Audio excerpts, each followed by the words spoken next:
Shalom, shalom, Israel. First and foremost, I want to give all honor, glory, and praise unto Yahawah, Ba'ashem YAHAWASHI, Ba'ashem Rakwakadash. Double honors to the elders and apostles of Great Millstone. Shalom to the mighty Akim, who are diligently waiting to be delivered from this final captivity. This is Brother Kawakub coming at you with no lesson. Now, I tried my best. I genuinely tried my best to try to find the video. It was an old video, but maybe I'm suspecting that the video got deleted or for whatever reason.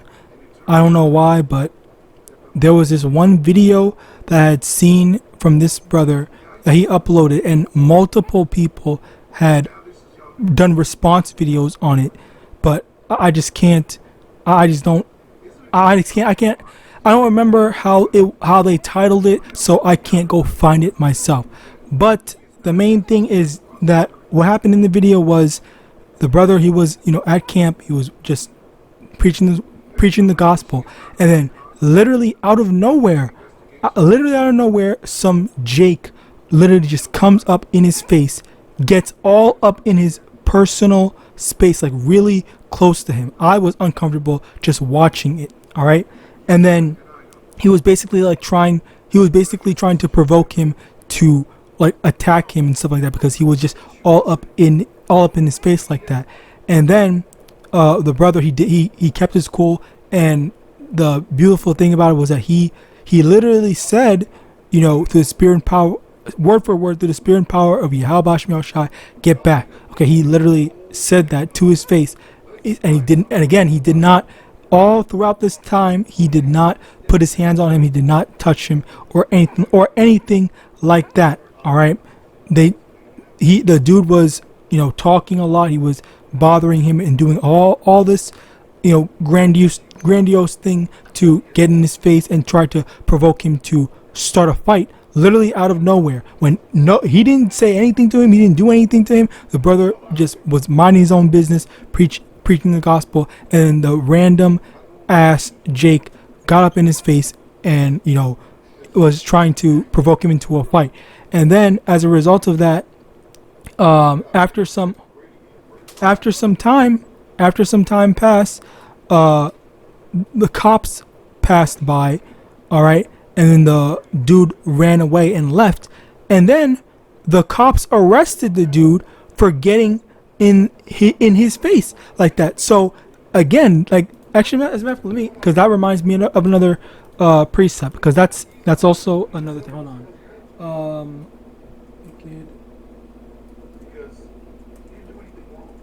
Sword.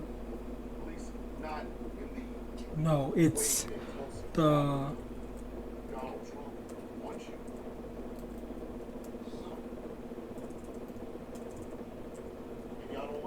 Slacky, bear with me, I'm trying to remember. Psalm chapter 17 verse 13. Arise, O Lord, does point him, cast him down, deliver my soul from the wicked, which is thy sword. So in this instance, the police, quote unquote, saved, quote unquote, all right, the brother, all right, funnily enough. And that reminds me of another precept, Jeremiah 16 and 11, I believe. No, 15 and 11. Fuck. Jeremiah 15 and 11. The Lord said, verily it shall be well with thy remnant. Verily I will cause the enemy to entreat thee well in the time of evil and in the time of affliction. So the Lord said that when we are in our captivity, the Lord is going to make it so that our enemies are going to be treat us well. All right. So in this instance, okay, again, I wish I could show you the video. It would just be a lot better for you to watch the video yourself. But in the video, what happened in the video was the dude, the random Jake got in the brother's face when the brother was just minding his own business, standing there, not touching anyone, not bothering anyone, just preaching the word, preaching the gospel, the religious assembly as per the laws of the land, all right? And then the random dude, the random Jake, got in his face unprovoked, for no reason at all, trying to provoke him into a fight, an argument, all this stuff. The brother, he called in the name, he said to the spirit and power, again, I will never forget this, and Yahawadah, I remember to do this myself, but he said to the spirit and power of Yahawadah, get back or get away from me and all this stuff like that. He said, get back. And, you know, he was waiting. And then literally within like a minute at most, 2 minutes at most, if I want to highball it, all right, the Lord had police officers pass by, see the dude gets scared and starts running away. And then the police went and arrested the dude. Okay, they arrested him for trying to provoke the brothers. All right, that is a perfect example. The Lord didn't make it so that the brothers had gotten the brother had gotten arrested. The Lord didn't make it so that they were saying they were trying to press or interrogate them for something, because the Lord made it so that they said. The Lord made it so that the cops said, oh yeah, I see you guys are always out here not causing any trouble, not doing anything. Alright, so I just thought it was weird. Why is that guy getting up in your face like that, X, Y, and Z? And then again, even the enemies, even our enemies were saying, oh yeah, look at how they never cause trouble, they're never doing anything wrong. I always see them, you know, doing that. They have a what's it called? A good report. All right. Let me get this.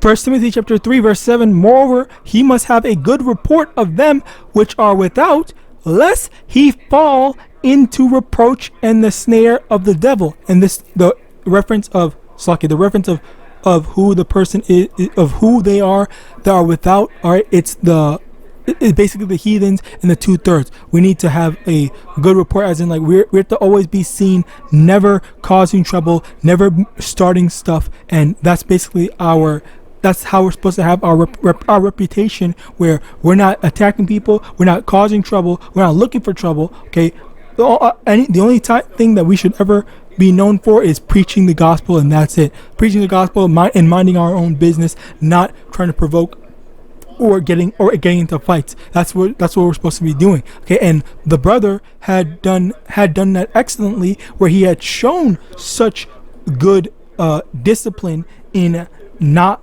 attacking him, okay, as well as through the spirit and power of Yahawadah using demonstrating the scriptures. All right, demonstrating the scriptures of not doing the same, not acting like a nigga, not attacking, not letting your anger control over you, having that self-control in the moment, in the actual heat of the moment. Because, you know, when people get in your face like that, you know, that's normally what happens is, you know, people do get in the fight. That's literally cause for a fight. That's literally a cause for, you know, starting trouble. All right, you don't normally allow people to get in your face like that. Like when someone does that, then that automatically means that, you know, so like they're obviously trying to start a fight with you or something like that. All right, so as a result of that, you know, that's where that Jake was trying to get him to act out of character, trying to get him to act wild and fight and whatnot, rather so that he can appear blameless, so that he can do something.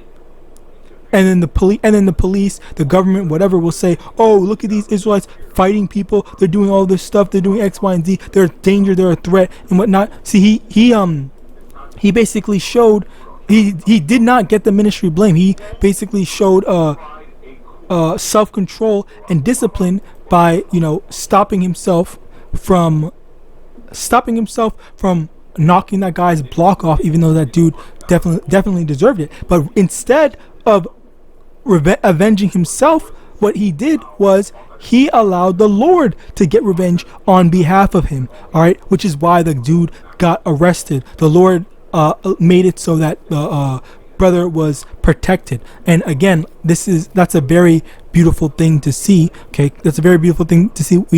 As well as an excellent example, which is why it's like, why I do remember sharing it. I do remember doing a video on it myself. I can't find it. I literally cannot find it. It's like that one thing just disappeared off the face of the internet or something like that. But if I manage to find it eventually, then Yahawadah, I will link it, but I highly doubt it. Anyway, this is one of these like really powerful things that happen that goes to show that like this is the power of Yahawadah. This is the power in knowing the actual names of Yahawadah. All right. Now, firstly, Exodus chapter 14 verse 14, the Lord shall fight for you and ye shall hold your peace. This is another example of we don't even need to lift up a finger. We don't need to fight. We don't need to do anything, because the Lord's going to do everything for us. Okay. If you look at Joshua chapter 10 verse 11, or Joshua chapter 11 verse 10, I don't remember what it is.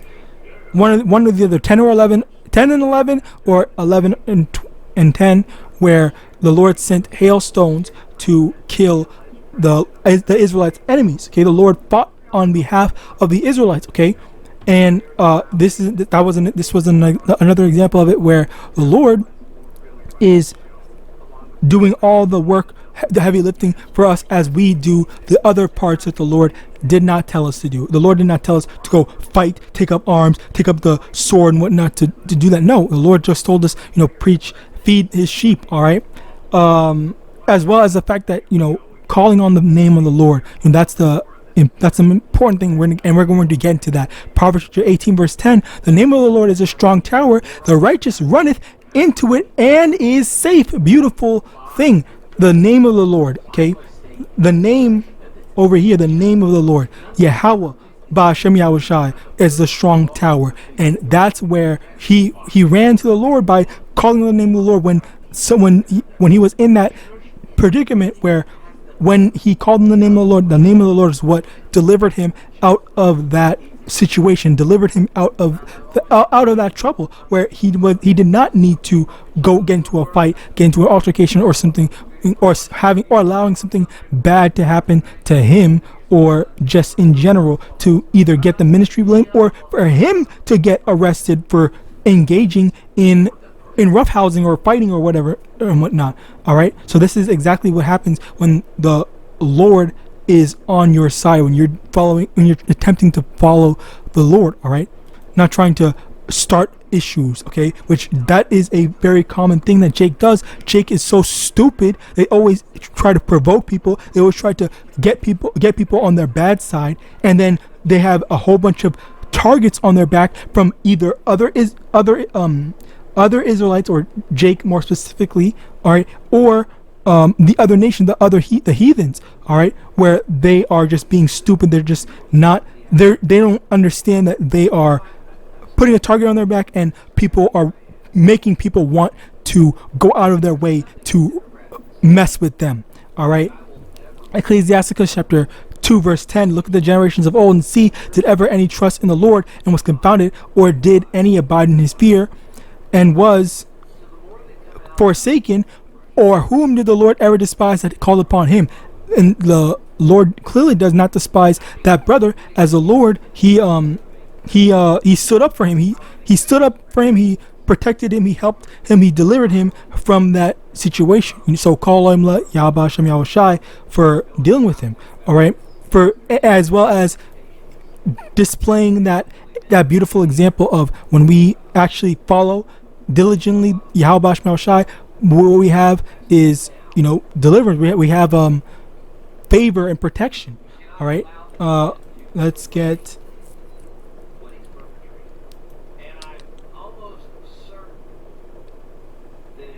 I'll just skip this because I forgot what I wanted from this. Matthew chapter 17 verse 18, and Yahawadah rebuked the devil, and he departed out from him, and the child was cured from that very hour. And usually when it comes to that, in the example, because again I want to emphasize that Slakia for not having the video. I wish I had the video. I don't know where it is, and if I can find it, I will. But in terms of what I remember seeing, it seemed like that dude just had a straight up demon on him. If not, he was a straight up demon himself. And as a result of that, you know, it is usually within the hour of truly calling on the name of YAHAWAH and believing in the names of YAHAWAH is what got that devil off of him that attempted to attack him. All right. Now next, John 14:12. Verily, verily, I say unto you, he that believeth on me, the works that I do shall he do also, and greater works than these shall he do, because I go on to my Father. And the same way that Yahushua had rebuked demons, all right, gotten demons to get away from him, the Lord is giving us the ability to do so as well, as is what this brother had done before. And I'll just link this brother's channel. I'll link this brother's channel in the description. Okay. Next, Philippians chapter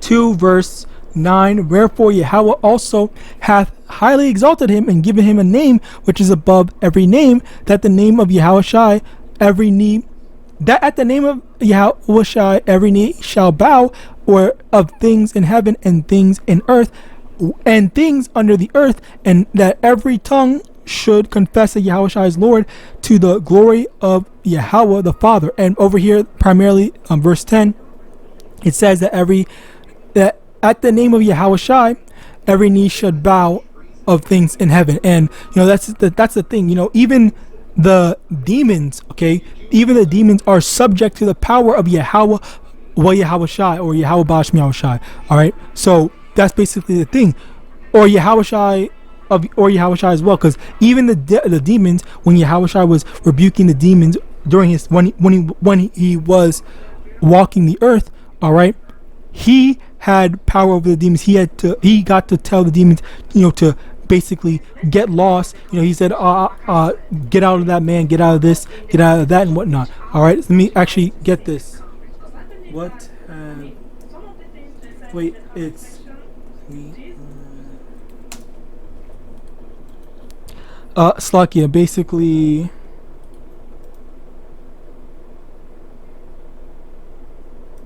over here in Mark chapter 5 verse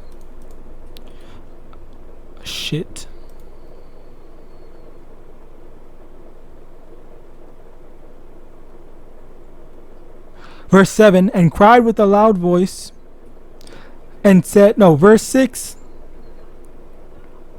Verse 7, and cried with a loud voice and said, what have I to do with thee, Yahawashi, thou son of the most high power? This is the demon talking. Well, I guess let me get more of the context. Verse 2, and when he was come out of the ship, immediately there met him out of the tombs a man with an unclean spirit, who had his dwelling among the tombs, and no man could bind him, no, not with chains, but because that he had been often bound with fetters and chains, and the chains had been plucked asunder by him, and the fetters broke in pieces, neither could any man tame him. And always, night and day, he was in the mountains and in the tombs, crying and cutting himself with the stones. But when he saw Yahushua afar off, he ran and worshipped him, and cried with a loud voice, and said, what have I to do with thee, Yahushua, thou son of the most high power? I adjure thee by Yahweh that thou torment me not. So this is the demon speaking from the dude that's possessed. Verse 8, and he said unto him, come out of that man, thou unclean spirit. And he asked him, what is thy name? Yahushua asked him, what is thy name? Slakio, so you can see I was highlighting it. And he answered and saying, my name is Legion, for we are many. And he besought him much that he would not send them away out of the country. Now there was nigh unto the mountains a great herd of swine feeding, and all that the devils besought him, saying, send us into the swine, that we may enter into them. And forthwith Yahushua gave them leave, and the unclean spirits went out and entered into the swine, and the herd ran violently down the steep place, Slakia, into the sea. There they were about 2,000 and were choked in the sea. So basically what happened was there was a demon that was possessing a dude. The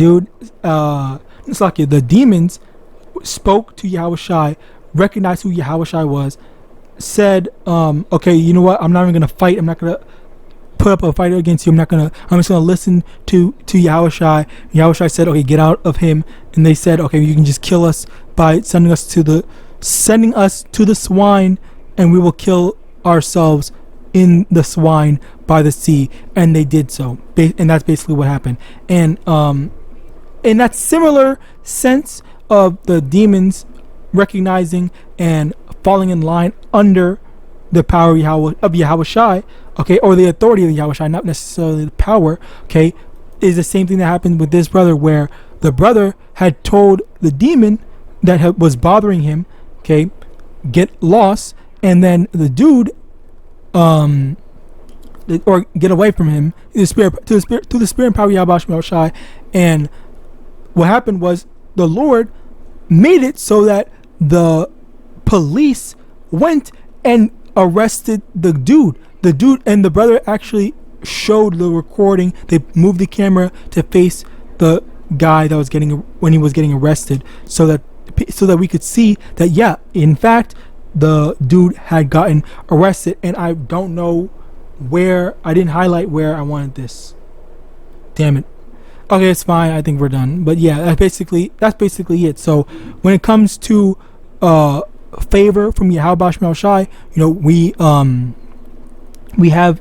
do have favor from the Lord, and you know, just simply speaking to the Yahawashi, that's where asking the Lord and declaring the Lord to, you know, not necessarily just declaring, but actually believing in the names, believing that, you know, the names that you're calling on, Yahawah, YAHAWASHI, are the true names, and actually expecting that the Lord actually delivers you or helps you in whatever issue that you're faced with. Okay, let's go back, Exodus chapter 14 verse 14. The Lord shall fight for you, and ye shall hold your peace. You don't even need to do anything. You can just sit back and watch as the Lord does his work. Okay, that's the beauty of it. That's how the Lord does his thing, where, you know, we don't need to do anything, and the Lord will fight for us. The Lord did not send us here to fight. The Lord has put us in our captivity to be punished. Okay, but when things are not when the affliction gets to be too much, then that's when you say, okay, you call on the name of the Lord,